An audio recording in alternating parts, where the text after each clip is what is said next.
Individual Caribbean countries like Jamaica have activated emergency health systems in response to the novel coronavirus. Caribbean Disaster Emergency Management Agency Executive Director Ronald Jackson say a regional response is being worked on.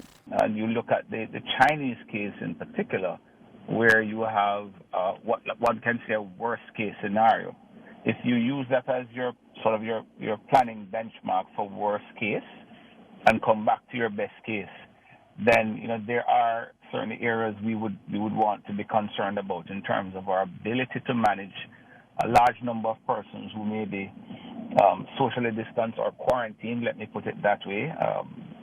As well as questions as to whether we will be able to provide the necessary support if our numbers grow beyond the on-hand resources that we have. Mr. Jackson says Cdema is working with its partners, including the Pan American Health Organization and the Caribbean Public Health Agency.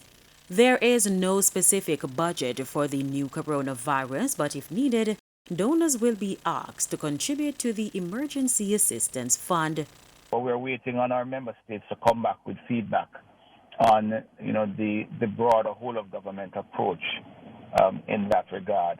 Our role in terms of stockpiling would have to feed off of what gaps countries are saying that they have, and that hasn't come forward in all cases at the moment, and what CARFA is saying is its gap, and then together we would look to see what strategies can be applied in terms of closing that gap beyond simply the resources that we may have at our immediate disposal.